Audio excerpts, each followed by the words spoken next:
Chers amis, bonjour, bonjour à toutes et à tous. Merci d'être avec nous pour cette nouvelle émission sur ABC. Je suis très content d'accueillir celle qui va s'installer sur les canapés. Et vous allez voir qu'elle s'est installée, qui plus est, d'une manière assez particulière. Et ça me fait d'autant plus plaisir que c'est une des rares à se mettre vraiment très décontractée sur ces fauteuils. Et je suis vraiment content qu'elle soit là, ça fait longtemps que je voulais la voir. C'est une femme moderne, une psychanalyste bien sûr, qui nous dévoile au travers notamment de son dernier ouvrage que je vais vous présenter dans quelques instants, mais que beaucoup connaissent déjà, et j'avais envie de l'interviewer d'une manière un petit peu différente. Elle nous dévoile, disais-je, un mélange d'abord de sa vie personnelle, de son parcours de vie, et c'est sans doute ce qui nous intéresse le plus sur ABC, mais également de son évolution professionnelle, même si son cursus passe d'abord par une formation universitaire académique dite classique, avec évidemment les plus grands de Freud, Lacan et Jung. Mais elle va très vite comprendre, et c'est là où c'est intéressant, qu'il y a des limites, les limites de la psychanalyse académique, et tout cela va la conduire sur des chemins pas de traverse, mais sans doute différents pour aller expérimenter, explorer d'autres accès thérapeutiques à la recherche d'un autre inconscient. C'est donc incontestablement une expérienceuse que je reçois sur le plateau. Son livre s'appelle « Une psy parle aux esprits ». C'est chez nos amis de Mama Édition et je suis ravi vraiment que Martine Gerco soit avec nous sur ABC. Tout de suite.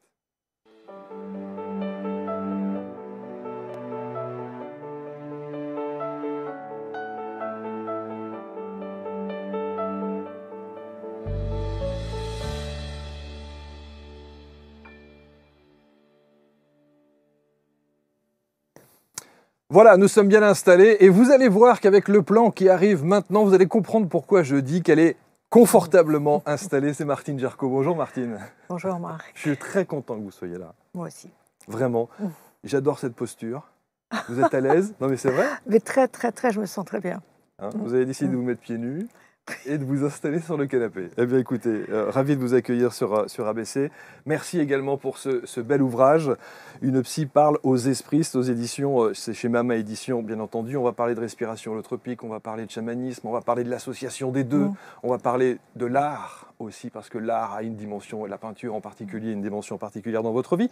Ce livre est sorti il y a quelques temps et je me suis posé la question, est-ce que dans le petit microcosme de la psychanalyse, il a fait du bruit? Alors, bon, je me suis un peu dégagée, j'ai pris mes distances par rapport au monde psychanalytique, qui est encore très enfermé sur lui-même, certainement pour des questions de pouvoir, mais je reste très fidèle à la psychanalyse parce que Freud disait à la fin de sa vie que s'il devait revivre, il s'intéresserait à l'invisible. Et il s'y intéressait déjà, puisque l'inconscient, qu'est-ce que c'est si c'est né de l'invisible? On en parle, mais on ne le voit pas. Et l'inconscient s'adresse à notre âme. Hein. La psychanalyse, en fait, c'est le langage de l'âme. Et puis, Psuké, c'est aussi la respiration. Et faire une analyse, c'est aussi retrouver sa respiration. Donc, pour moi, c'est indissociable. Et je reste fidèle à Freud parce que la psychanalyse, c'est aussi un ancrage théorique. Et moi, je me suis spécialisée dans les états d'expansion de conscience, hein, avec la respiration holotropique et le chamanisme. Et il me semble très important de ne pas les dissocier. Parce que si on pratique les états modifiés de conscience en tant que thérapeute, de psychothérapeute, sans avoir un ancrage clinique puissant, hein, structuré et structurant pour le patient, ben on va vers des dérives. Et vous parlez notamment dans votre ouvrage du rôle du thérapeute. On va y revenir dans quelques instants. J'ai évoqué justement le cursus classique que vous avez eu, Jung, Lacan et puis Freud. Vous parlez plus de Freud? Oui, parce que ma formation, elle est essentiellement freudienne et j'ai commencé à m'intéresser à Jung et à vivre des expériences lumineuses lorsque je me suis formée à la respiration holotropique. Et là, j'ai bien réalisé que on ne peut pas aller vers le grenier si on n'a pas exploré la cave. Et vraiment, avec ma psychanalyse qui a duré très longtemps, et puis je travaille encore sur moi, hein, quand on est psychothérapeute, on ne peut pas arrêter le travail personnel. J'ai vécu des expériences que j'aurais jamais pu vivre dans une psychanalyse classique. Mais c'est grâce aussi à cette psychanalyse classique qu'en vivant des expériences dites transpersonnelles, j'ai pu aussi rester bien ancrée dans la réalité. Parce que la bascule, elle se fait très vite. Quand on lit votre ouvrage, je parlais évidemment de la dimension professionnelle, de votre parcours de vie qui passe par le fait de se révéler, de se dévoiler aussi, de parler de votre enfance, du rapport à votre père, etc. On va y revenir. Est-ce que c'est difficile? Est-ce que c'est douloureux? Il y a beaucoup d'auteurs qui vont chercher justement à la cave parfois et qui font remonter comme ça, consciemment ou inconsciemment, des souvenirs qui sont difficiles à coucher sur le papier. Ça a été le cas pour vous? Je crois que si mon livre, j'aurais pas pu l'écrire il y a encore 10 ans. Je crois que j'ai pu l'écrire maintenant parce que bon, j'ai une carrière, enfin j'ai beaucoup d'expériences cliniques. J'ai beaucoup d'expériences personnelles aussi. Et puis, ma pratique clinique, ma pratique avec mes patients, elle est indissociable de ma vie personnelle. Et ce sont les épreuves que j'ai vécues qui font que je suis plus à même encore d'être au chevet de la souffrance de l'autre. Et ce qui m'a... Bon, vous avez lu mon livre, donc je parle de 2 agressions terribles qui m'ont fracassée, mais qui m'ont fait découvrir la peinture. La dernière agression m'a fait accoucher de mon livre. Et puis, ça m'a rendue plus humaine aussi. Je crois que c'est la souffrance qui nous rend plus humains et qui nous renvoie à notre pauvreté, d'humain aussi. Ce qui n'empêche pas d'aimer la vie. Mais le fait d'avoir été au chevet de moi-même, d'avoir failli aussi ne plus marcher, c'est peut-être pour ça aussi que je me sens bien dans cette posture. Parce que la deuxième agression, je me suis jetée par la fenêtre pour échapper au poignard du criminel. Et les médecins ne savaient pas si j'allais remarcher. Mais j'ai puisé dans mes ressources personnelles, et puis me voilà. Donc, je suis contente de pouvoir plier mes jambes, de pouvoir bouger. C'est très important pour moi. Je me suis posé la question aussi, et n'y voyez pas là une offense particulière. Est-ce que vous êtes une femme du XXIe siècle? Disons que je me sens très bien dans ma posture de femme du XXe siècle, XXIe siècle, je ne sais pas. Je peux être encore très traditionnelle dans ma posture homme-femme, mais je suis une femme libre et libérée. Et mon éditeur me disait, mais en fait, tu es une aventurière de la psyché, c'est vrai. Une expériencieuse. Une expériencieuse. J'ai toujours aimé repousser les frontières, repousser les limites de moi-même pour voir ce dont j'étais capable. Mais ce qui n'empêche pas que parfois je peux avoir mes downs aussi. Et voilà, et je peux aussi avoir mes zones de grande vulnérabilité. Et je les accepte, même si c'est parfois difficile à vivre. Mais je les accepte. Et puis bon, on se remonte. Et on remonte très vite. Et c'est ça aussi que j'essaye de faire passer aux patients. C'est que si on était étal dans notre personnalité, dans notre tempérament, on serait comme la mer morte. Et dans la mer morte, il n'y a rien qui pousse. Il n'y a rien qui grandit. Donc on est des êtres mouvants, et le mouvement, c'est aussi la vie. Est-ce que le temps est une angoisse pour vous? Le temps est une angoisse dans la mesure que j'ai envie de faire encore tellement de choses que c'est vrai que je peux avoir une forme d'appréhension par rapport au temps qui passe et puis qui ne se rattrape pas. D'où l'instant de vivre l'instant présent, oui. D'où l'évidence. Voilà, je suis une grande gourmande de la vie, Oui, absolument. Alors, j'ai pas osé le mettre au départ dans la présentation parce que je trouvais ça assez classique, mais c'est une réalité. Oui, je suis une gourmande, oui. Alors, on va revenir, évidemment, cet ouvrage, il est vraiment très beau. Une psy parle aux esprits, Mama Édition. Déjà, rien que le titre, par exemple, je me suis dit, ça va pas laisser indifférent.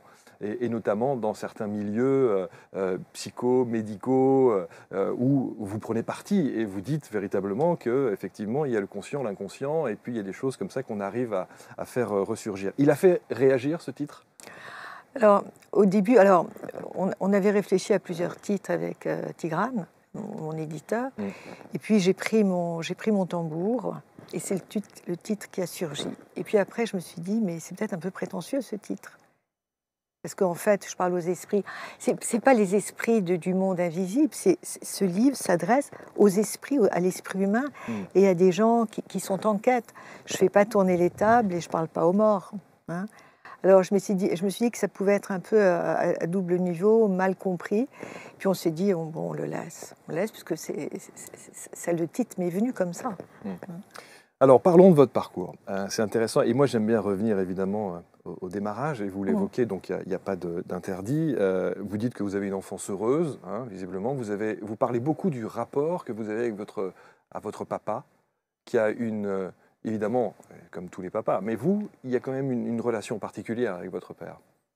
Oui, c'est un homme qui ne me comprenait pas du tout.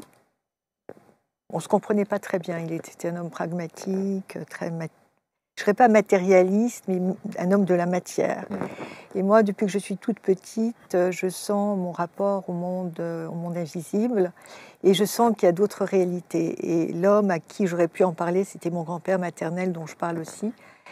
Et je me suis sentie très très seule quand j'étais enfant, mais il y avait la présence très très aimante de mon père, une présence qui était aussi une présence-absence, parce que c'était un homme qui travaillait beaucoup, qui avait été très très marqué par la guerre, qui avait beaucoup souffert. Et c'était un homme assez taciturne, mais d'une très grande bonté, d'une très grande générosité. Donc il était très, très chérissant. Hein. J'étais plus proche de lui que de ma mère, quoique. Mais c'était des êtres qui avaient été très très marqués par la guerre. Et d'ailleurs, je leur dédie ce livre. Hein. Et mon père, c'est difficile d'en parler maintenant parce que c'est. Mais il ne comprenait pas du tout ce que je faisais. Parce que vous aviez ces perceptions toute petite. Très, oui, je suis née dans la marmite. Mon grand-père maternel était un homme très érudit, un juif talmudiste et certainement kabbaliste. Mais moi, à l'époque, je sais ça pas. Ne vous parle pas. Ça ne me parlait pas. Oui. Et j'avais avec lui une relation très télépathique. Et j'ai vu dans un de mes voyages chamaniques, plus tard, quand j'apprendrai à voyager dans la réalité invisible au tambour, que c'était un de mes guides. Et il avait le prénom d'un patriarche qui s'appelait Abraham. Donc votre père n'accepte pas tout cela? Il se demande un petit peu, un jour il dit à ma sœur, mais tu sais Martine, elle m'a parlé de vie antérieure, de la vie après la mort, mais est-ce qu'elle n'est pas un peu folle? Je suis pas folle, non? Clairement. Bon, il se trouvait ça bizarre que je fasse des études de psycho, parce qu'il aurait voulu que je reprenne son affaire. J'étais un peu le fils qu'il aurait voulu avoir. Il m'appelait Martin, il ne m'appelait pas Martine. Et puis un jour, je lui ai dit, mais non, papa, ce qui me passionne, c'est la psychanalyse. Alors, c'est marrant parce qu'il était expert auprès des douanes. Il était dans la fourrure, il était expert auprès des douanes et des tribunaux, les cours d'appel. Et puis un jour, il me dit, tu sais, ma chérie, tu devrais passer le concours d'expertise. Et puis, je dis, papa, ça m'intéresse pas. Moi, ce qui m'intéresse, c'est le soin. C'est la psychothérapie, prendre soin des gens. Alors, je lui ai expliqué avec des mots qu'il pouvait comprendre. Mais bon, et puis quand il est mort, enfin quand il a été très malade, il a eu une maladie neurodégénérative que j'ai diagnostiquée. Les médecins ne l'avaient pas vu. On l'emmène chez un médecin, non. Puis l'emmène chez un deuxième médecin, on lui fait passer des tests. Et il avait une maladie neurodégénérative. J'ai écrit un livre sur sa maladie et l'accompagnement qui s'appelle Mon père au loin. Et je l'accompagnais pendant toute sa maladie jusqu'à ce qu'il parte. Et ça a été extraordinaire parce que là, on a pu communiquer. On communiquait à un niveau infraverbal. J'allais le voir, je mettais de la musique, je le touchais, il y avait quelque chose, c'était très beau. Voilà. Et c'est là, je pense, que notre relation a pu s'exprimer le mieux possible, d'une façon extrêmement subtile. Et l'amour était là, il a toujours été là. Et c'est cet amour aussi qui m'a aidée, même si on s'engueulait, c'était un homme qui était un peu dur, hein, mais il avait une grande bonté. Il quittera ce plan, si je puis dire, en 2006, hein, au mois de novembre. Et vous parlez du travail du deuil. Vous dites le travail de deuil essentiel pour se reconstruire après le départ d'un être cher fut long. Et l'écriture en fit partie. C'était aussi une manière, le premier ouvrage notamment, d'exorciser ça, si je puis dire. Tout à fait, oui. C'est un chant. Le fil rouge du livre, en fait, c'est l'amour. Ce livre, c'est un chant d'amour, en fait. Et c'est aussi, à mots couverts, une prise de position par rapport au droit de mourir dans la dignité. Ça, c'est la grande question, hein, évidemment. Ouais. Bon, je le dis, hein, franchement, je milite. Et je trouve qu'il est tout à fait dommage que dans notre pays, on ne soit pas plus clair par rapport à ce droit qui est un droit absolu. Chacun doit pouvoir choisir. Lorsqu'on est dans une maladie totalement déficitaire, l'état dans lequel il n'y a aucun espoir de guérison, on doit avoir le droit de choisir sa mort pour partir le plus dignement pour soi d'abord et puis pour l'entourage. Parce que l'entourage souffre énormément.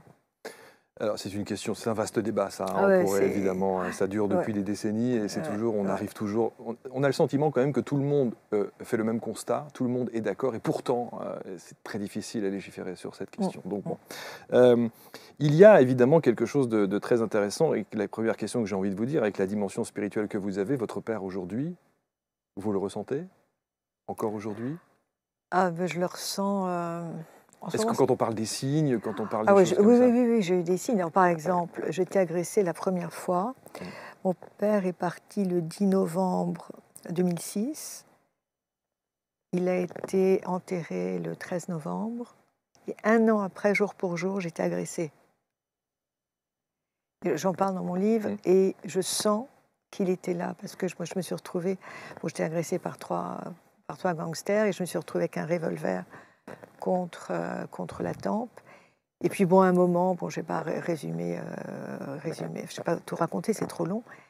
Ça s'est terminé d'ailleurs par un procès en correctionnel. Mm. Et à un moment, je dis à un des criminels, mais si c'était votre mère, est-ce que vous agiriez de la même façon? Il m'a regardé, il est parti. Enfin, tout est décrit dans mon Oui, livre. dans le livre, oui, bien Ce sûr. serait trop long. Et là, je sais que c'était mon père qui m'avait inspiré. Mon père meurt le 10 novembre, je suis agressée il est enterré le 13. Le 17 novembre, pratiquement jour pour jour, je suis agressée.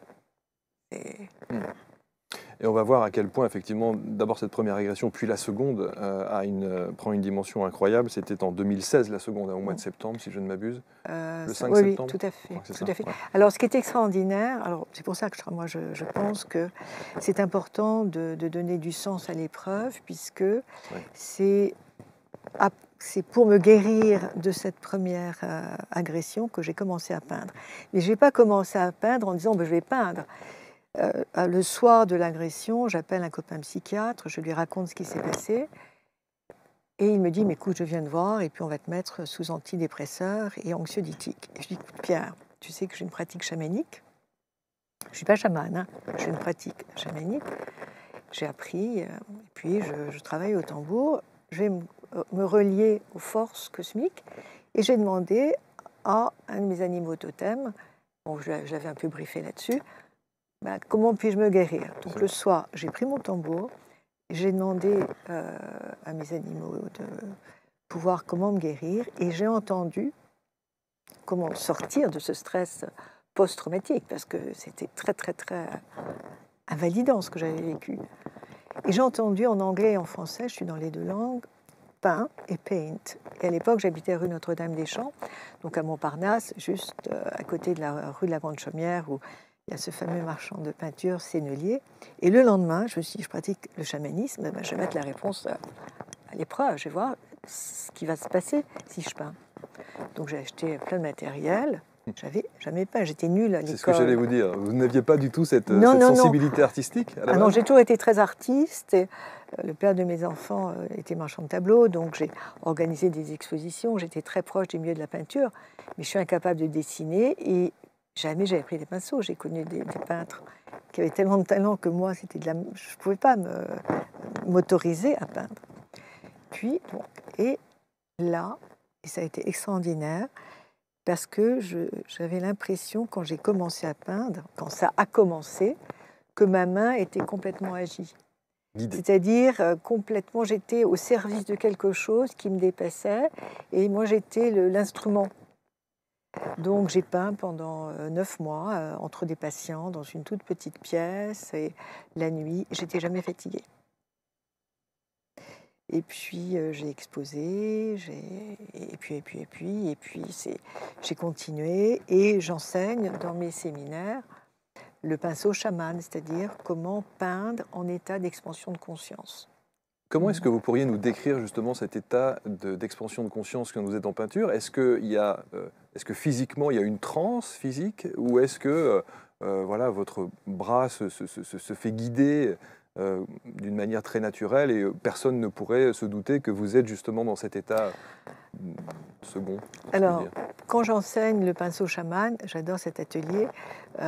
J'apprends aux patients à voyager au son du tambour. D'abord, je leur explique théoriquement le monde chamanique, l'animal du pouvoir, la fonction de l'animal de pouvoir. Et une fois qu'ils ont rencontré leur animal de pouvoir, je leur propose de le danser pour bien sentir l'énergie. Et ensuite, une fois qu'ils sont incorporés par l'énergie, ils prennent des pinceaux, des tubes, et puis ils se laissent aller. Et ce qui est intéressant, c'est que je leur demande de peindre avant le voyage chamanique et avant la rencontre avec l'animal de pouvoir ou le guide spirituel. Parce qu'il y a le monde d'en bas où sont les animaux de pouvoir, puis il y a le monde d'en haut où se trouvent les guides à forme humaine, ou les héros mythologiques, le Christ, la Vierge. Et donc, quand ils peignent en état ordinaire, en état de conscience ordinaire, quand on ne sait pas dessiner ou peindre, et dès qu'ils ont rencontré cette puissance spirituelle qui va les guider, qui va se manifester à l'intérieur d'eux et aussi à travers leurs mains, à ce moment-là, on voit des peintures qui sont complètement transfigurées. Parce qu'il n'y a plus la censure du mental, et il y a cette puissance créatrice qu'on a tous à l'intérieur de nous qui va pouvoir s'exprimer parce qu'elle n'est pas ligaturée par c'est pas bien, les interdits et tout ça. Il y a une liberté totale. Et les gens se révèlent à ce moment-là. Alors, je les fais danser pour que l'énergie monte. Mais la transe, ce n'est pas nécessairement quelque chose de gesticulant. La transe, c'est un état... Transe, c'est passer de l'autre côté. Donc la transe, quand on médite... on est déjà dans une transe, mais une transe plus intériorisée. Là, c'est une transe extériorisée. Mais si je peins, non, je suis dans un état tout à fait calme, etc. Mais il y a quelque chose d'autre qui se passe. C'est-à-dire que je n'ai plus d'ego, c'est quelque chose de beaucoup plus large que moi qui obéit à ce qui demande à sortir. Je ne sais pas si vous avez été voir mon site ou... J'ai mis, je suis allé chercher effectivement quelques photos de vos peintures. Comment est-ce que vous pourriez décrire ça? Mais j'en sais rien. Et oui, après coup, est-ce que quand vous sortez de cette transe et que vous re-regardez ce tableau, il y a un effet de surprise, il y a un effet de stupéfaction, il y a un effet de stupeur? Écoutez, oui, parce qu'en le voyant là, d'abord je vois la tête du Bouddha, mais je l'ai fait d'ailleurs l'été dernier. Je l'ai fait, je ne sais même pas ce que je fais. Et j'ai dit à mon conjoint, c'est Bouddha. Et puis là, en le voyant, j'ai l'impression que c'est un géant qui crache une tête de Bouddha. Et puis, il y a une lettre hébraïque là-bas, qui est le Lamed. Eh ben, je n'ai pas pensé, je n'ai pas réfléchi à ce que j'allais faire. Et le dernier tableau que j'ai fait, ça, je l'ai fait aussi en Provence.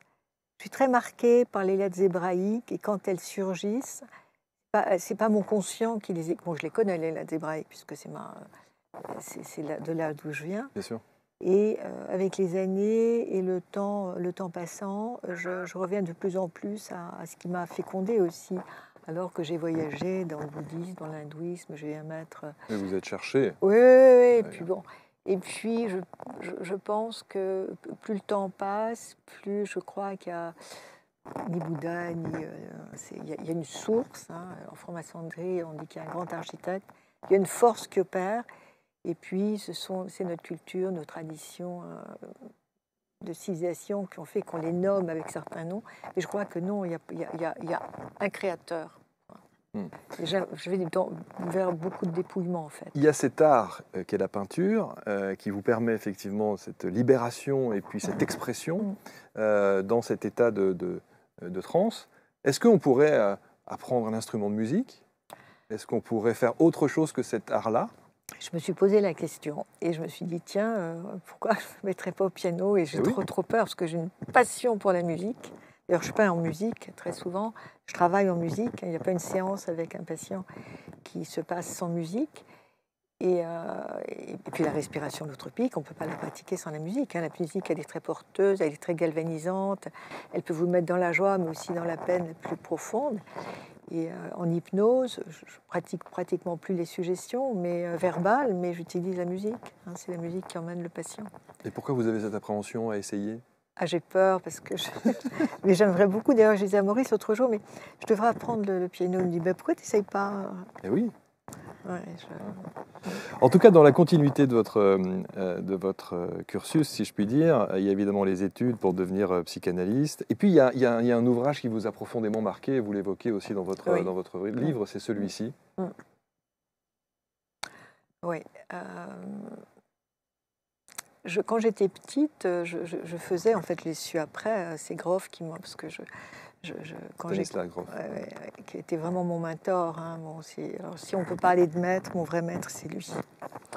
C'est lui, et cette histoire autour de Grof, elle est tellement incroyable. Vous avez l'émotion, hein, ça se sent. Ah là là. Qu'est-ce que ça vous procure de le voir là? C'est là, il voit au-delà du visible, il vous pénètre, enfin il vous pénètre sans effraction, hein, parce qu'il est très très respectueux de l'autre. Et je me souviens que la première fois que je l'ai vu physiquement, c'était au début d'un séminaire aux États-Unis, je l'ai vu de dos, et je savais que c'était lui. Et je suis allée le voir, je dis, mais Stan, j'ai l'impression de vous connaître, de te connaître. Tout se fait en anglais. Il m'a dit, mais nous nous connaissons. Et là, j'ai l'impression qu'en le voyant, ben oui, c'est ça. Je crois que c'est la rencontre qui m'a, au niveau de l'évolution psychique, spirituelle, qui m'a le plus marqué. C'est le daimon, hein, c'est le passeur au sens vraiment le plus pur. Hein. Qu'est-ce qu'il a apporté, Stanislas Grof, justement sur les études d'état modifié de conscience? Je crois qu'il a tout théorisé. Voilà, parce que d'abord, il est psychiatre, il est psychanalyste. Et puis c'est lui qui a aussi théorisé, commencé à pratiquer les thérapies sous LSD. Hein, quand Albert Hoffman, un jour, il était encore psychiatre, chef et psychanalyste à Prague, à l'hôpital Saint-Charles, sous l'ère communiste. Et puis il reçoit cette photo, elle est extraordinaire. Est-ce que vous pouvez me l'envoyer parce que c'est... Je vais vous l'envoyer. Et Hoffman lui propose d'essayer le LSD sur des patients. Et Stan a dit non, moi je n'essaie pas le LSD sur des patients. D'abord, je vais essayer le LSD sur moi. Et pendant des mois et des mois, il a pris du LSD, il a écrit ses séances de façon extrêmement... Il est très précis. Hein. Et puis, il a réalisé qu'il avait atteint des couches de lui-même qui étaient inatteignables dans une thérapie verbale. Hein. Il est allé jusqu'au jusqu'à l'accouchement, la période gestative, la fécondation, et puis aussi des mémoires ancestrales. Et puis aussi des moments de la grossesse de sa mère et des événements familiaux dont il n'avait jamais entendu parler et qui s'étaient passés lorsqu'il était in utero. Ça veut dire qu'il y a déjà une conscience qui est là. Le bébé, c'est une personne dès lors qu'il est dans le ventre de la maman. Et il entend tout, il percute tout. Donc il a repris les travaux du psychanalyste viennois Otto Rank, hein, le traumatisme de la naissance, et il a pu réaliser et vérifier que tout ce que disait Rank au niveau intuitif était complètement vrai. Et où est-ce que vous le rencontrez en Californie, c'est ça? Alors je l'ai rencontré... En 92, je crois. Ouais. Et alors qu'est-ce qu'il y a... cette rencontre, elle est tout à fait incroyable. Quand j'ai accouché de mon deuxième enfant en 84, j'en parle aussi dans mon livre, parce que je crois qu'il n'y a pas de hasard, il n'y a que des rendez-vous. Et que la rencontre avec la personne, elle se fera lorsqu'on est prêt, lorsque l'âme est prête, hein, que ce soit au niveau spirituel et intellectuel, au niveau amoureux. Hein, mon prochain livre traite de cela, hein, des rencontres très fortes qui se font. Oui, lorsque les deux âmes se retrouvent et en accord avec le temps. Et donc, je suis à une brocante à l'Île-sur-la-Sorgue, en Provence, et je regarde les livres anciens. Il n'y avait que des livres anciens. Et le seul livre moderne qui était là, c'était un des livres de Grof qui s'appelait Psychologie transpersonnelle. Je n'avais jamais entendu parler de lui. C'est ça. J'avais 34 ans à l'époque. Je rentre chez nous, j'ouvre le bouquin et je trouve ça très, très ennuyeux. Et je le mets de côté. Et puis, 3-4 ans après, je faisais partie de l'équipe française de Jans, International Service 1, qui était la première association, la seule association en France à s'occuper des états proches de la mort, des Near Death Experience, qu'on appelle maintenant EMI. Et j'étais ou NDE, hein, et j'étais très investie dans cette association qui avait été créée en France par Evelyne Sarah Mercier et puis un psychiatre dont j'ai oublié le nom. Alors là, c'est extraordinaire cette histoire. Et je vois un petit flyer. Donc j'avais le livre de côté et puis je trouvais chiant ce bouquin. Et puis un petit flyer qui annonce séminaire de respiration holotropique organisé par Birgit Aschauer, qui est une thérapeute allemande formée par Grof. Et elle faisait un séminaire à Reims. Et je me suis inscrite. Et là, j'ai vécu une expérience absolument incroyable de sortir du corps. Et j'étais une divinité solaire. Et j'étais en dehors de mon corps. Et je suis une divinité solaire. Et avant de sortir de mon corps, j'avais commencé à danser. Mais c'était l'énergie qui me faisait danser. Et j'étais comme une danseuse indienne. Et puis hop, je sors de mon corps. Là, je reviens, on va revenir à Monroe.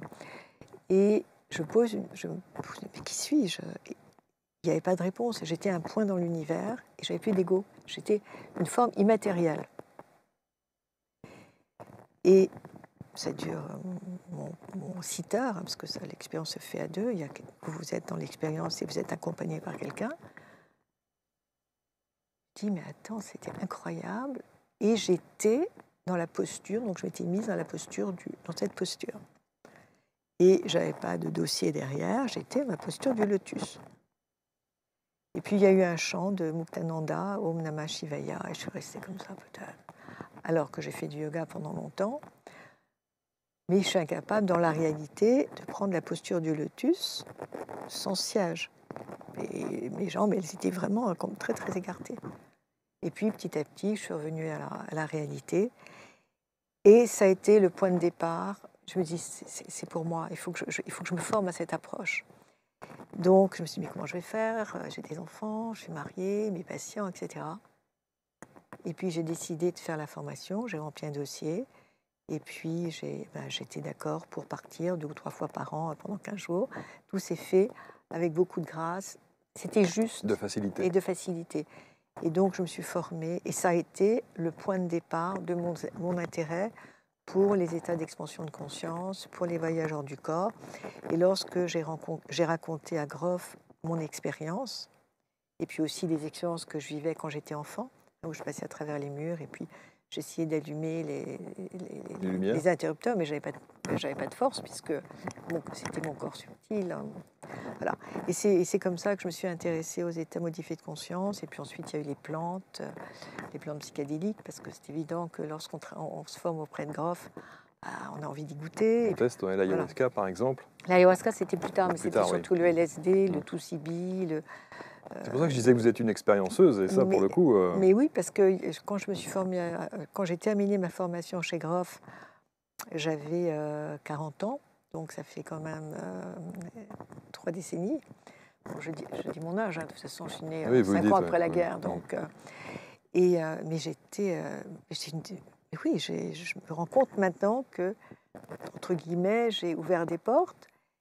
Et que lorsque je parlais à mes confrères, ils étaient intrigués, etc. Il y en a certains qui devaient penser que j'étais un peu dingue, mais très peu en fait, parce que j'étais quand même respectée dans la mesure où je savais ce que je faisais.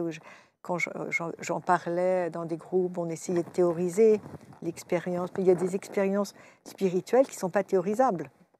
Alors, évidemment, j'ai retrouvé des éléments de mon enfance, de ma relation avec mes parents.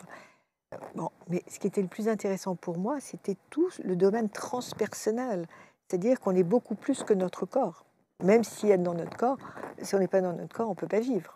Est-ce que vous avez dit à Grof que son livre était d'un ennui sidéral? Non, je ne crois pas que je l'ai dit. Alors cet ouvrage, d'abord, il apparaît dans votre vie très tôt. Il apparaît, je crois, est-ce qu'il apparaît avant Groff ou après? Non, c'est après Groff. C'est quand je fais ma formation avec Groff. Et lorsque Monroe expérimente ses premiers voyages hors du corps, il a l'impression qu'il devient fou. Hein. Donc c'est pour ça qu'il téléphone à un de ses copains psychiatres pour lui raconter. Et puis ils vont organiser des voyages où le psychiatre va lui dire, ben voilà, mets-toi dans un état profond de relaxation, vois ce qui se passe. Moi, je ferai quelque chose chez moi et viens chez moi et puis visite la maison. Et puis lorsque tu sortiras de ton état de transe, c'est-à-dire tu reviendras à la réalité profane, ordinaire, tu me diras ce que tu as vu. C'était toujours juste, donc il n'était pas fou. En fait, il y a un nom savant, je crois que c'est hétéoscopie, je crois. Je crois que c'est le mot savant. Mais en fait, même Platon en parle des expériences hors du corps. Platon parle aussi des expériences de mort imminente, des NDE. On en parle dans beaucoup de traditions, donc ce n'est pas un phénomène récent. Mais on est dans une société, dans une civilisation qui est tellement hyper technocratique, technocrate, technique, qu'on oublie finalement qu'on a encore beaucoup à apprendre des peuples premiers. Et c'est dommage qu'il n'y ait pas des passerelles plus fines entre les civilisations traditionnelles et puis notre monde moderne, parce qu'on a à s'enrichir les uns les autres. C'est comme entre la médecine classique, conventionnelle, et puis les médecines alternatives. On ne peut pas diaboliser ni les unes ni les autres, mais elles doivent se rencontrer aussi pour le bien du patient. Ce qui est formidable dans votre livre, c'est que quand on suit le cheminement, on a l'impression que vous avez une autoroute. Hein. C'est-à-dire qu'on sent que tout est bien mis en place avec toutes ces rencontres, ces livres qui tombent au bon moment, ces conférences, ces ateliers auxquels vous allez assister, participer, qui vont forger évidemment et qui vont confirmer vos certitudes. Et puis il y a des gens également dans votre parcours qui sont extrêmement importants. Je pense notamment à ce monsieur, entre autres. Un mot sur Michael Harner. Alors je l'ai rencontré la première fois. Je devais avoir 40 ans, 42 ans. Je faisais un two-week programme à Esalen, à l'Institut Esalen, qu'il co-animait avec Sandrine German. Sandrine German, c'était une de mes grandes enseignantes aussi. Les deux qui m'ont le plus marqué dans le monde chamanique, c'est Sandra et Michael. Et ils avaient une collaboration extrêmement vivante, pleine d'humour. Hein. Et ce qui était intéressant, et moi, ce qui m'avait beaucoup plu, c'est que Sandra était psychothérapeute et Michael Harner était anthropologue. Pour moi, la formation académique, c'est quand même important parce que ça crée une culture. Et je pense que la culture, c'est vraiment aussi une référence. Et ça crée une structure mentale. Il faut aussi s'en défaire parce que si on reste académique, je veux dire, on se dessèche, on devient comme un os dur. Hein. Il n'y a plus de chair. Mais ils lisaient l'un et l'autre. Et d'ailleurs, poursuivre à l'époque la formation de Michael et de Sandra, il fallait remplir vraiment un dossier circonstancié, avoir été en psychothérapie. Oui, il y a une sélection. Oui. Et ça, c'est vraiment important parce que dans le voyage chamanique, alors, je ne suis pas chamane. Maintenant, je me dirais, après 40 ans de pratique, non, 30 ans. Non, 40 ans, parce que je commençais à 30 ans. Je dirais que je suis une guérisseuse. J'aime le mot anglais healer, c'est-à-dire que je suis une guérisseuse de l'âme.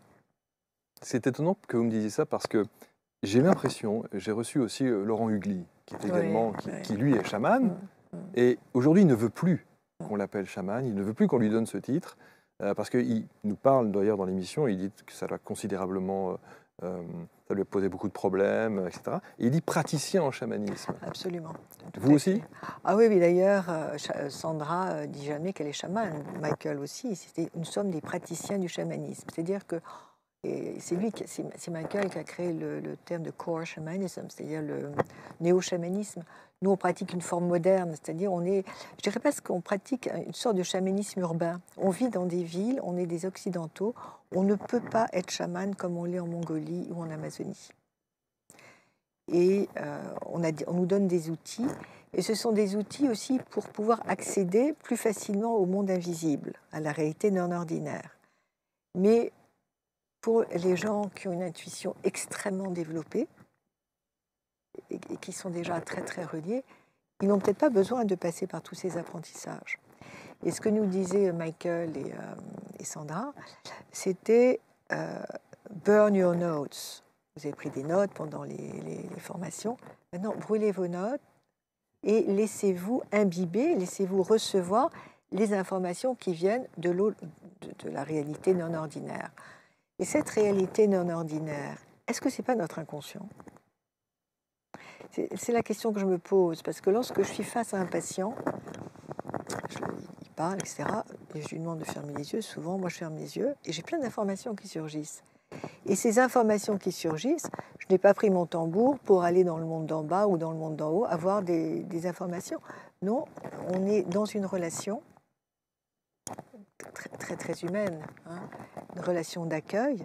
Le patient est ouvert, moi je sors mes antennes et je reçois ce que le patient m'envoie. Mais ce dont il n'a pas conscience. Il ne m'envoie pas consciemment des informations, mais quelque part son âme s'ouvre. Et c'est ce sur quoi je réfléchis maintenant. Parce que lorsque je pratique le voyage chamanique ou lorsque je pratique un recouvrement d'âme, je me relie à la source. Et puis je deviens... C'est comme lorsque je peins ou lorsque j'écris, je m'ouvre. Et puis à ce moment-là, je reçois les informations. Mais je passe plus par tout ce processus très codifié. Mais on est obligé au départ de passer par ce processus codifié pour structurer l'expérience. Parce qu'il faut vraiment faire la différence entre ce qui vient d'une autre source et ce qui vient de nous-mêmes. Parce que parfois il y a des projections du praticien, s'il n'est pas formé, s'il n'a pas fait un travail sur lui important. Moi, j'ai fait beaucoup, je fais beaucoup de formations avec Michael Harner, avec la Foundation for Shamanic Studies, parce que j'ai fait l'enseignement, la formation sur les 3 ans. J'ai fait plusieurs fois ce qu'ils appellent le 2-week program. Bon, et puis, j'ai fait toutes les formations de Sandrine German. Et puis, je me suis dit, ce qui est important, c'est d'être complètement nu. Je suis vide et je laisse à ce moment-là les informations venir. Je n'existe plus. C'est ça. C'est-à-dire que moi, j'ai plus d'ego. Puis il y a des gens pour lesquels on ne peut pas pratiquer le voyage parce qu'il y a quelque chose qui ne se passe pas. Moi, je pense qu'on peut obtenir des informations pour quelqu'un parce qu'il y a une relation qui est là, parce que la personne accepte. C'est comme lorsqu'on est médium, si la personne est fermée, on n'a pas d'observation, parce qu'elle est fermée. Elle est fermée, tout est fermé, et puis les corps subtils aussi sont fermés. Mais je crois que, in fine, c'est la relation entre les deux personnes, ce qui se passe à niveau humain et aussi spirituel, qui va faire qu'on a des informations. Je ne crois pas en la magie, en fait. Et je pense que le chamanisme, actuellement, il est très, très, très divulgué. On prend de l'ayahuasca. Il y a des groupes qui se créent partout, des groupes qui se créent sans aucune ascèse. Quand on prend de l'ayahuasca, c'est important de pratiquer une diète pendant 15 jours avant, 15 jours après. Pas d'alcool, pas de cigarette, pas de sexualité. Il y a toute une ascèse, il y a toute une préparation. Et si on ne respecte pas la plante, et si on veut faire du shopping, du fast-food spirituel, on goûte à tout, à ce moment-là, c'est des dérives assurées. Et c'est pour ça que ça devient très, très dangereux. Ces dérives-là, c'est quoi? C'est de la possession? Les dérives, c'est on veut goûter à tout, on n'est pas prêt à prendre la plante, parce qu'il faut être propre à l'intérieur, et il faut aussi prendre la substance dans une perspective de meilleure connaissance de soi, une perspective spirituelle. La respecter. La plante, c'est un organisme vivant. Et s'amuser à galvauder, c'est très galvaudé maintenant. Très, très galvaudé. Et puis, il y a beaucoup d'excès. Alors, les gens vont au Pérou, auprès de chamans qui sont... chamans comme moi. Moi, je pense que c'est très important, si on prend la plante avec un chaman péruvien sérieux, qui est aussi un thérapeute occidental, qui va aider les participants à intégrer l'expérience. Le chaman, il est bien pendant toute la durée de l'expérience. Il faut qu'il y ait quelqu'un qui puisse ensuite permettre aux participants de remettre tout en ordre. Les gens qui viennent me voir savent que je connais tout ça. Et beaucoup sont venus, mais en morceaux. En morceaux. Avec des chamans qui leur disent « vous êtes possédés ». Je vois des entités noires en vous.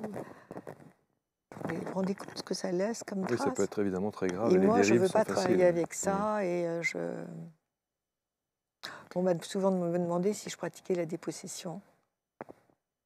Alors, dans mon livre, il y a un cas qui s'appelle possession et dépossession, mais ça Oui, s'est fait à niveau absolument. chamanique et psy aussi. Mm. Pour moi, la pratique chamanique, elle est indissociable de ma pratique psy. C'est pour ça que je dirais que j'ai une approche psycho-chamanique et que le chamanisme que je pratique, c'est le néo-chamanisme tel que l'enseignait Michael Harner et Sandrine German. Il y a une dimension psychothérapeutique, sachant qu'un soin chamanique, ça ne remplace pas une psychothérapie ni un soin médical. Si quelqu'un a une maladie très grave, à ce moment-là, il est important qu'il y ait une alliance thérapeutique entre le médecin et le praticien chamanique. Mais en aucun cas, on doit dire à un patient Décrocher de la médecine dite traditionnelle pour mais ne c'est se criminel, consacrer qu'à mais moi ça. ça me révolte. Vous voyez, ça me révolte. L'important, c'est vraiment de rester éthique, de respecter un cadre déontologique extrêmement structuré, clair. Enfin, et c'est la clarté du praticien qui aidera aussi le patient à aller mieux. Dans vos pratiques, il y a la respiration holotropique, le chamanisme, on en a parlé, et vous faites l'association des deux. C'est une pratique spécifique chez vous? Pour moi, si vous voulez, d'abord, ça m'amuse à la fin. Bon, donc quand je suis, lorsque j'ai 2 jours de séminaire, samedi et dimanche, on commence le vendredi soir, donc je présente la respiration holotropique, le type d'expérience que les gens peuvent vivre, parce que c'est très surprenant souvent. Et le samedi, il y a une session respiratoire le matin. L'après-midi, il y a l'intégration de l'expérience et le dimanche, on répète pour ceux parce qu'on travaille en binôme. Combien de personnes vous prenez? Entre 16 et 18. Là, j'ai un groupe qui va avoir lieu à la Pentecôte. Donc, c'est un groupe plus long. Donc, il va y avoir une journée totale dédiée au chamanisme et au pinceau chaman. Et 2 jours et demi à la respiration holotropique. C'est-à-dire que chaque personne en binôme a son pupitre de dessin et va dessiner? Non, alors donc, une fois que l'expérience holotropique, elle va durer 3 heures. Donc, la respiration holotropique, c'est une approche qui cumule, qui unit une respiration hyperventilée, on respire avec le ventre, et des musiques, différents types de musique, comme elle dure 3 heures. Donc, au début de l'expérience, on va respirer sur des musiques très tribales, très percussives, très galvanisantes, qui vont venir faire monter, qui vont aider l'énergie à monter. Et puis, au bout de 3/4 d'heure, on change les rythmes de musique, on met des musiques plus dramatiques, une fois que l'énergie est là et que le patient est rentré dans un état d'expansion de conscience, parce que c'est la respiration qui va aider la conscience à s'ouvrir. C'est l'hyperventilation, et l'hyperventilation, elle a été pratiquée par tous les grands mystiques de toutes les grandes traditions pour entrer dans un état de conscience spirituelle élargi. Et donc, ils ne vont pas respirer comme ça pendant 3/4 d'heure, mais on leur demande de respirer comme cela jusqu'à ce qu'ils sentent que leur conscience se modifie et qu'ils rentrent dans un autre espace. Donc, il y a des sensations corporelles différentes, un rapport au temps et au lieu différent. Et ensuite, donc, au bout de 3/4 d'heure, on met des musiques plus panoramiques, des musiques dramatiques, des musiques qui ont trait à la souffrance humaine, qui sont inhérentes à notre condition humaine. Et puis, troisième phase, ensuite 3/4 d'heure après, on met des musiques spirituelles, des musiques ayant trait à toutes les traditions. Et ce qui est intéressant, c'est que le souffle, la respiration accélérée, va venir créer des contractions, des crispations musculaires, voilà, et qui sont souvent très, très symboliques de tensions psychologiques. Et ce qui est intéressant dans la respiration holotropique, c'est qu'il y a un travail corporel.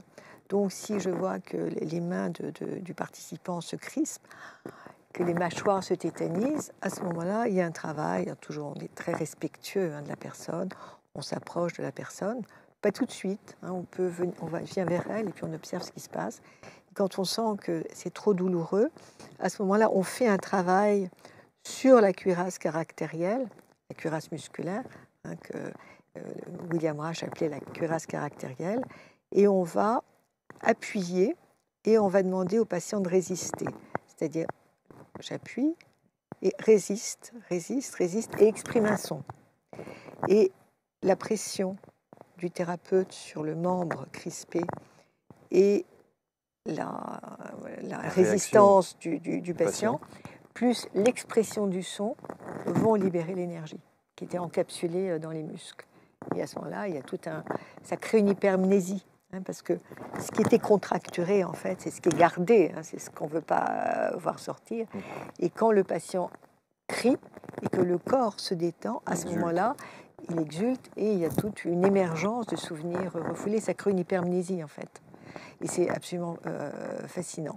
Alors, et donc, on parlait du dessin. Donc, une fois que tout le monde, que tous les participants ont terminé de respirer, et que nous, j'ai un assistant, et on a checké que le patient était revenu à la réalité ordinaire, on leur propose, donc on leur donne des feuilles de papier sur lesquelles il y a un cercle, et ils vont faire un mandala. Et ce mandala, ensuite, va être parlé. On va déjeuner après la séance. Donc, on vit dans un hors-temps. On peut déjeuner à 2h, 3h. Et une fois que tout le monde est déjeuné, on revient. Tout le monde se réunit dans la salle de travail. Parce que c'est comme un accouchement. Et ils viennent avec leur mandala, qui est la structuration de l'expérience. Et puis, les expérienceurs, ceux qui ont vécu l'expérience, vont parler de ce qu'ils ont vécu. Et si on voit à un moment qu'il y a quelque chose qui n'a pas été vécu, ou qui a été... Je sens, alors là, c'est toute mon intuition clinique, mon intuition chamanique. Je leur propose, chez la personne, écoute, j'ai l'impression que c'est pas complètement terminé. Ah si, je pense que je suis vraiment revenue. Et puis la façon dont la personne le dit, je sais qu'elle n'est pas revenue. Donc, on l'invite à se mettre au centre de la pièce, au centre du cercle. Et puis, moi, j'ai des tambours, donc les gens vont taper, vont faire chanter les tambours. Et je vais faire un travail parfois de recouvrement d'âme, ou d'extraction, ou bien un travail en constellation familiale. Tout dépend. Et ça, le moment d'intégration, c'est un moment très, très, très important. Oui. Ce qui est important aussi quand on fait ce genre d'atelier, je ne sais pas si vous appelez ça un atelier, un week-end thématisé, un stage, voilà, ouais. C'est l'après. Et beaucoup de gens nous disent, on laisse et on lâche les gens après avoir vécu 2 jours ou 3 jours d'immersion comme ça, on les lâche un peu dans la nature. Est-ce que vous, il y a un suivi derrière? Alors, il y a beaucoup de gens qui sont des patients à moi. Il y en a d'autres qui viennent de l'extérieur. Il y a beaucoup de professionnels. Et les personnes qui vont participer au séminaire, d'abord je les interviewe, il y a toujours un échange téléphonique. Et je ne prends jamais des gens qui ont des problèmes psychiatriques, qui sont sous antidépresseurs, suivis par un psychiatre, bien sûr, et par un psychothérapeute, je les prends. Mais les personnes qui sont sous neuroleptiques, je ne les prends pas. Et je demande toujours aux gens s'ils ont fait un travail psy avant. S'ils n'ont pas fait de travail, je ne les prends pas. D'accord. S'ils me disent « Ah ben oui, j'ai fait du Reiki, j'ai fait du travail énergétique », non, je ne les prends pas. Il faut vraiment qu'ils aient fait un travail psy, qui soit un travail structurant. Je ne suis pas du tout contre le Reiki. Moi-même, j'étais formée au Reiki. Je suis les 2 premiers niveaux. Mais ce n'est pas une psychothérapie. Et les personnes qui font des stages, ah ben oui, j'ai fait quelques stages chamaniques, c'est pas une psychothérapie. Le travail psychothérapeutique, c'est un travail sur notre psyché. C'est un travail aussi sur notre âme. Mais c'est très, très important. Et mon travail, de toute façon, c'est un travail très structurant. Et il y a toujours des moments de parole après chaque expérience, que ce soit l'expérience holotropique ou l'expérience chamanique. Quand je leur apprends à voyager, à rencontrer un animal de pouvoir, à obtenir des informations, il y a toujours un moment de partage et chaque personne va prendre la parole. Et quand le séminaire se termine, on termine par un rituel qui est un moment de prise de parole. C'est passionnant et ça donne envie. Il y a une question qu'on se pose, et notamment dans la partie 4 du chapitre 13, pour vous dire. Vous l'avez lu vraiment avec attention. Dieu. Oui. Vous parlez notamment du rôle du chaman, et il y a une très belle définition. Vous parlez de son rôle comme le fait de rapatrier l'âme. Je trouve que c'est une belle façon de présenter l'activité, en tout cas les possibles du chaman. Rapatrier l'âme. Et vous le disiez, il y a des gens qui viennent vous voir pendant vos séminaires et qui sont cassés. Et ce travail est là pour ça. Et eux, ils font le travail parce que respirer, la respiration, en anglais, c'est holotropic breath work. C'est le travail de respiration. Breath work, c'est le travail de respiration. Donc, ils le font. C'est eux qui vont respirer. Et c'est pas facile. C'est fatigant. Hein, c'est vrai. Mais c'est eux qui le font. Et nous, je dis toujours, et c'est ce que Grof disait, nous sommes des sages-femmes. On est des accoucheurs. Mais on est des accoucheurs, mais le bébé, s'il ne pousse pas dans la filière pelvigénitale, accompagné des contractions de la mère, mais s'il ne pousse pas, il faut aller chercher le césariser. Donc, c'est vraiment une collaboration. C'est vraiment une alliance thérapeutique. C'est très intime, hein? Très, parce qu'il y a dans les groupes, d'abord on se tutoie tous, parce qu'on va vraiment dans quelque chose de très archaïque. Vous avez des bébés qui naissent et qui vont pleurer comme des bébés. Un jour, j'ai une de mes patientes qui a pris mon sein. Et je crois que ça a dû être filmé, je crois, dans un séminaire, avec son accord, parce qu'il y a un petit film qui avait été fait. Et bon, je me suis dit, un jour, si je tombe sur un homme, ça c'est jamais... Bon, donc, j'ai un biberon. Et quand je vois qu'il y a un réflexe de succion, à ce moment-là, je donne le biberon. Mais on est vraiment dans l'archaïque. On est dans le holding, dont parlait le psychanalyste anglais Winnicott. On est dans quelque chose de très, très, très, très, très essentiel, de l'ordre de la... Oui, on est dans la naissance, on est dans les premiers moments. Et souvent, des patients qui n'ont pas été accueillis par leur mère, mais ils sont accueillis par la thérapeute ou le thérapeute, mon assistant Claude, qui est un type très bien et qui a l'habitude de ce travail. Il est très essentiel aussi parce qu'on a besoin d'être accueilli par le père. Et c'est pour ça que les limites, le cadre est très important parce que si le cadre n'est pas sécure, le patient ne peut pas se laisser aller. Donc on accorde énormément d'importance à la sécurité du cadre. Vous pouvez vous laisser aller parce qu'on est là. On est là à chaque instant. On ne vous laisse pas tomber. On ne fait pas autre chose. On est vraiment à la disposition, au chevet de l'autre. De l'autre. Alors on a parlé, parce que le temps passe vite, mais on a parlé de la pratique chamanique, on a parlé de la respiration holotropique, le jeûne. Vous parlez du jeûne. C'est une pratique parfois qui a souvent été pas contredite, mais elle suscite quand même quelques débats. Quelle est votre position sur le jeûne? Moi, je le pratique. Alors, il ne faut pas que je pratique quand je suis fatiguée. Je le pratique quand je suis en forme. Et je dois dire que le plus long jeûne que j'ai fait, c'était 15 jours. Ouais. Alors, au début, il y a une acidose, il y a une détoxification, donc c'est pas facile. Et donc, moi, je prenais de l'aspirine ou du Doliprane. C'était accompagné aussi de l'hydrothérapie du côlon. Et ça a été des moments extraordinaires. Des moments de découverte. Puis finalement, on se dépasse.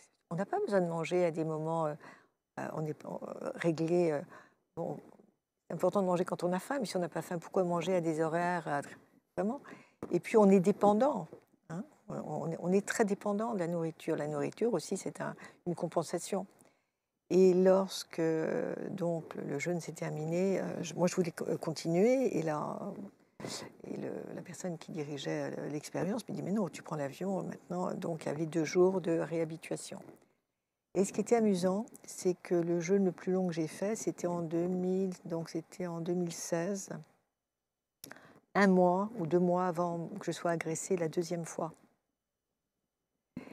Et quand je suis allée, j'étais à Pompidou, hospitalisée, et c'était tellement mauvais ce qu'il donnait que je n'ai rien mangé pendant 1 semaine. Et je n'étais absolument pas fatiguée. Et les médecins m'ont dit, mais il faut manger, etc. Mais quand ils vous donnaient des œufs à la mayonnaise pour commencer une omelette comme plat de résistance, du biscuit et autres. Je ne pouvais pas. Donc, je leur ai expliqué, ne me forcez pas, parce que ça me rend malade de manger devant l'infirmière.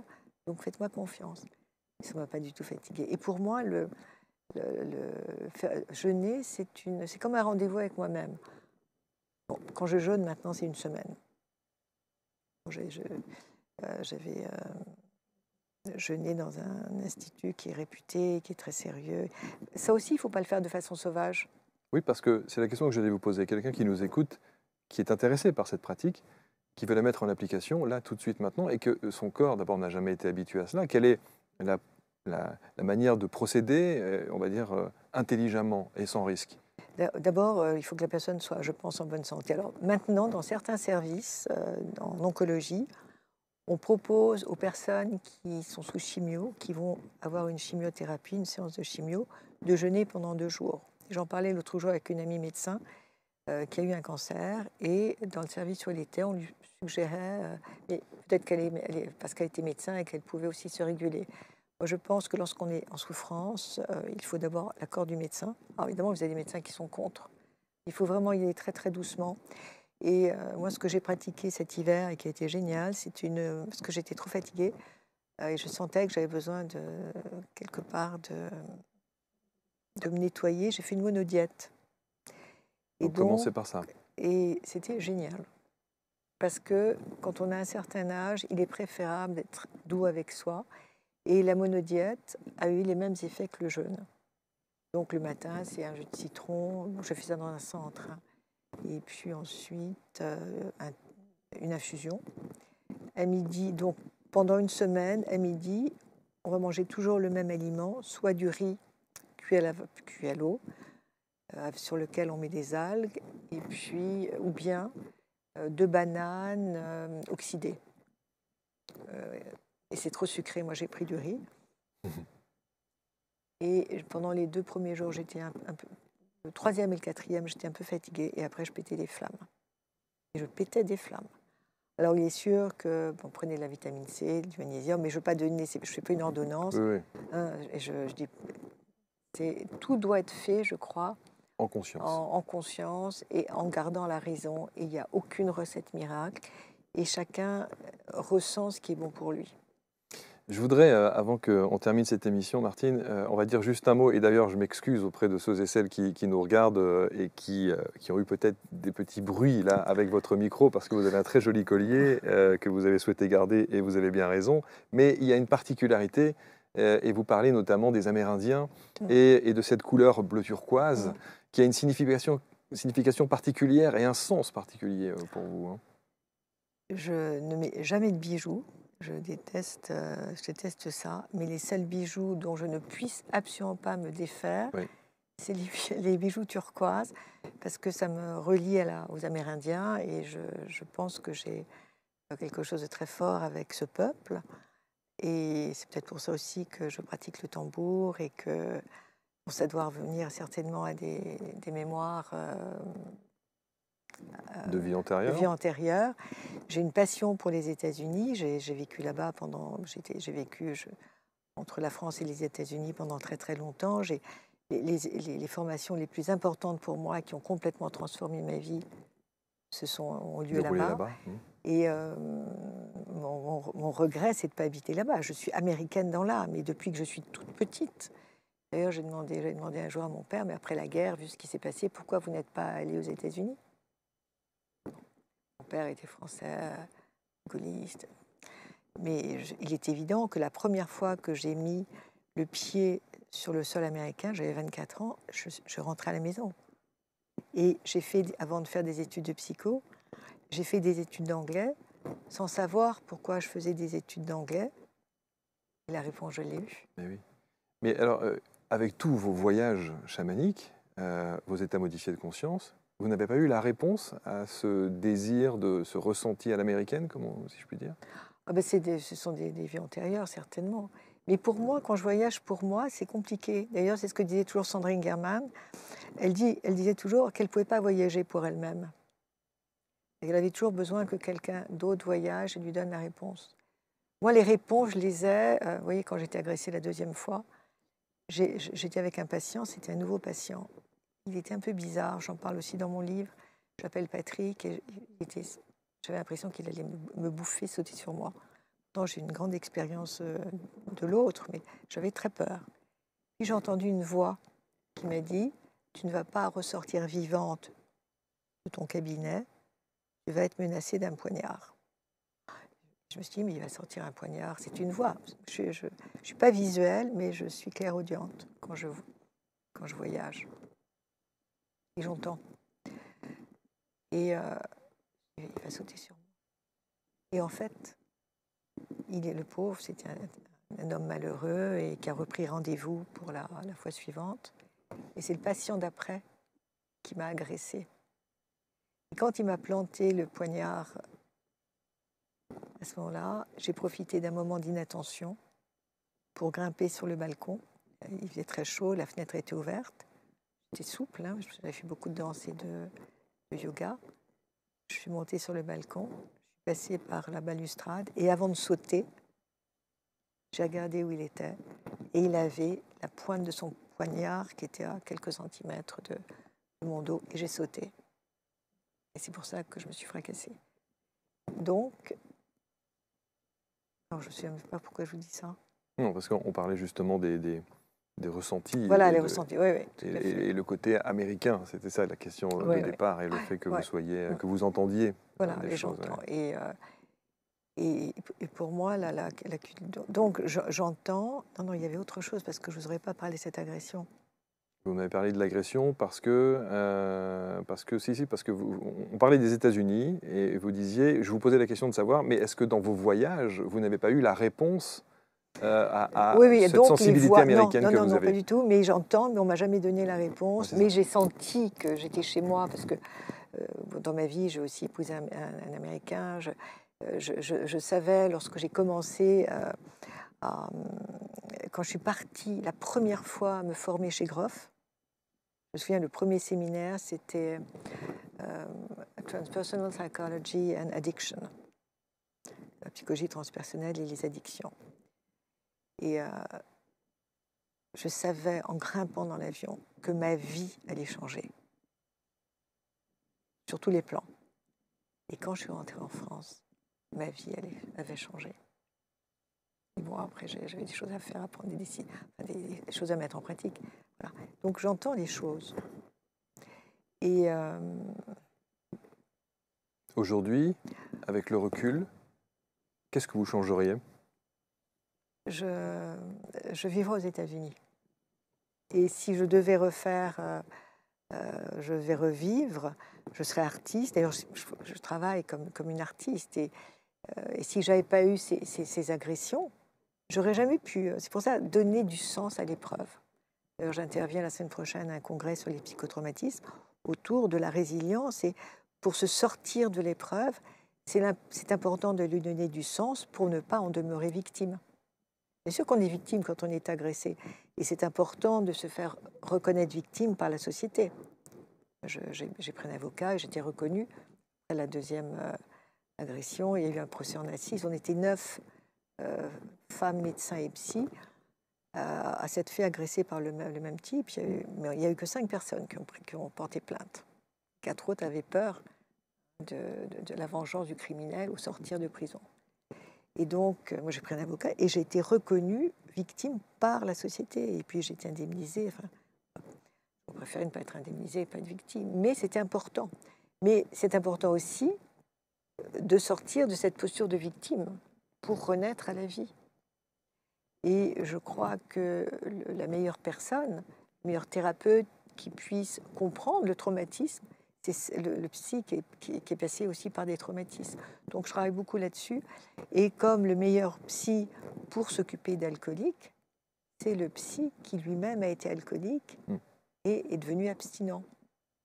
Moi, je me suis occupée d'alcooliques, enfin c'est alcoolique, mais je n'étais pas bonne parce que je ne connaissais pas cette souffrance de l'alcoolique.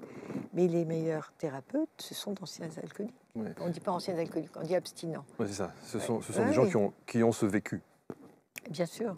Je crois, et c'est ce que je dis toujours, on ne peut accompagner le patient que dans le mieux possible, c'est dans des territoires que nous-mêmes on a explorés.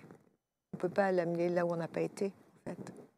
C'est une vie absolument passionnante que vous avez. douloureuse aussi, très clairement, qui a considérablement changé votre vie, qui Oui, vous a fait évoluer, qui vous a fait Mm. grandir. Mm. Et vous gardez toujours, enfin vous parlez toujours de cette renaissance et en tout cas le fait que euh, dans le chaos, vous avez pu renaître, grandir et Mm. évoluer. Mm. Ça aussi, c'est un bel enseignement. Et en franc-maçonnerie, on dit l'ordre vient du chaos. Et la phrase de Nietzsche, Oui. il faut J'ai essayé de la avoir, retrouver oui, tout à l'heure, mais il faut avoir rencontré le chaos pour c'est ça. pour naître, devenir une étoile filante. Enfin, je me souviens plus très bien de la phrase. Mais je crois que on est des ailes. Une terre, on peut pas planter dans une terre qui n'a pas été labourée, qui n'a pas été remuée. Et je pense que la créativité, elle vient aussi de ce labourage intérieur. Euh, et la vie, c'est une succession d'épreuves. Mais j'ai souffert, mais je peux être aussi heureuse, hein, et capable de me réenchanter. Et voilà, Et d'aimer la vie, comme vous le d'aimer la dites. vie. Et puis, Ouais. je pense que l'amour, c'est aussi le meilleur chemin de la guérison. L'amour de l'autre, l'amour du conjoint, l'amour de la vie. L'amour de la vie. Hein. Mon livre, en fait, je crois que si je devais lui redonner un nouveau titre, ça serait Ode à la vie, en fait. Ou la danse de l'invitation, la danse de la vie. Promettez-moi que vous allez essayer de, même dans un état modifié de conscience, vous mettre au piano.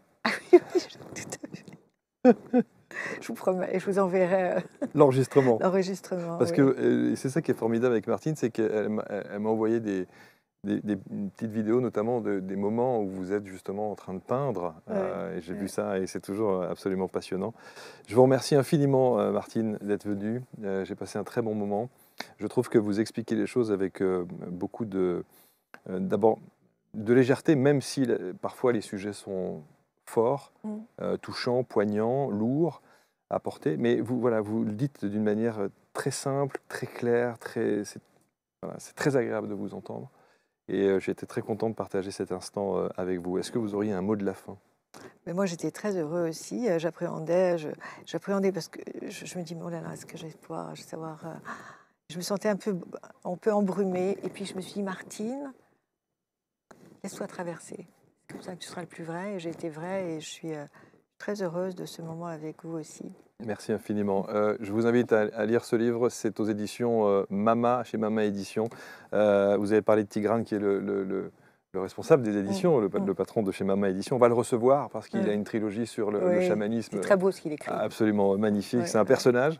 On s'est toujours parlé au téléphone, on ne s'est jamais vu.